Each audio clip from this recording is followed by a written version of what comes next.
Hello friends, my name is Dr. Puru Dhawan, and today in this video, I will tell you about the causes of kidney failure.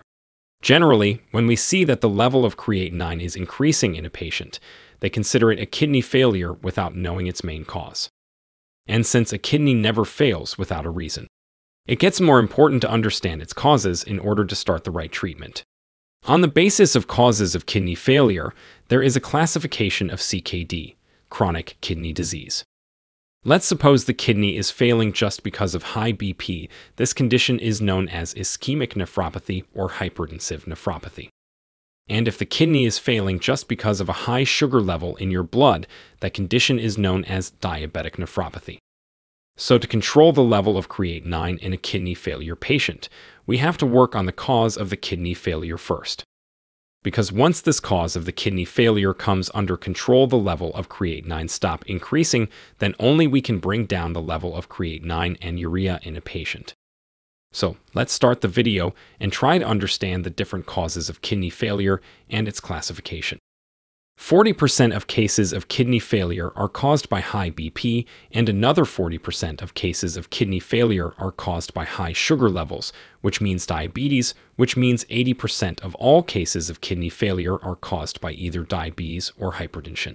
So, it's very important to understand these two major causes of kidney failure. Other causes of kidney failure are 𝐜𝐚𝐻 nephropathy, polycystic kidney, and lupus nephritis. We will discuss all these disorders later in another video.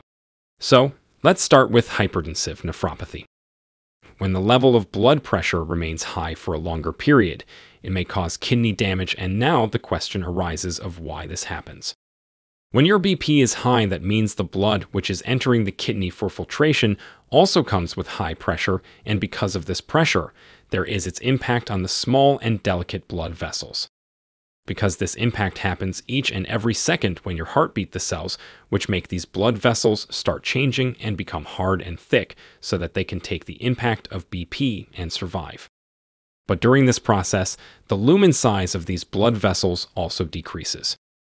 That means blood carrying capacity of blood vessels decreases. Now it can carry a lesser amount of blood into the kidney for filtration. When the amount of the blood decreases, that means less amount of oxygen will be available to the cell of the kidney. In this response, kidney asks for more blood from the heart, and for that, heart has to increase the blood pressure further. And this becomes a vicious cycle in which kidney loses its functions to filter out creatinine and urea and other waste material from the body, resulting in a higher level of creatinine urea in the blood of the patient. Now the question arises of how we gonna make a diagnosis for hypertensive nephropathy if a patient has a history of prolonged hypertension and ultrasound shows that the size of both kidneys is now smaller and echogenicity of the kidney has been increased with loss of cortex medulla differentiation. That means in that particular case of kidney failure, hypertension is the main cause. Now, let's move to diabetes and try to understand how diabetes affects the functioning of the kidney. When the level of blood sugar increases because of the non-functioning of insulin, the blood which enters the kidney also contains high sugar levels. Because of high blood sugar levels, first kidney has to work extra because the kidney has it function to excrete all the extra amount of sugar through urine to protect other vital organs from a toxic level of sugar in the blood. Secondly, the kidney has to work extra in an environment in which there is a high sugar level, which affects each and every cell of the nephron and ultimately results in a gradual decrease in the level of the functioning of the kidney, resulting in a higher level of creatinine and urea in the blood.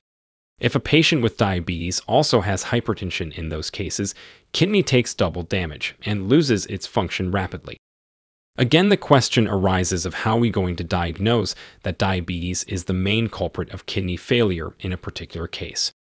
For that, we need a medical history of the patient. If the patient is hyperdiabetic, that means a patient is suffering from high sugar levels for a prolonged period, and an ultrasound of the patient shows that the kidney size is normal, but the echogeny of the kidney is increased. That means the kidney is losing its functions just because of diabetes. Now, if you know the cause of kidney failure, the treatment becomes easy because now you can control the cause of kidney failure. When the cause, that means the root of the disease, comes to the control, that means there will be no further damage to the kidney. And if there is no further damage to the kidney, that means there will be no further elevation in the creatinine level and urea level. Once the levels of creatinine and urea come into control, then only we can bring the level of creatinine and urea down, which I will explain in another video. Other than this, hypertension nephropathy and diabetic nephropathy are a few more types of kidney failure, which are considered genetic disorders. As I told you earlier, I'm going to name a few of these disorders again. First is IgA nephropathy. Second is polycystic kidney lupus nephritis.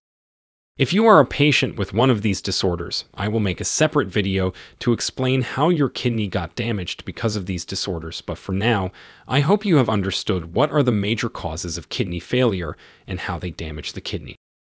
If you have any questions regarding the new file, you can contact our doctors on the number given below, or you can directly drop your query in the comment section. I hope this video was helpful to you. I will come up with another informative video soon. Till then, you guys stay healthy and happy. Thank you so much for joining me.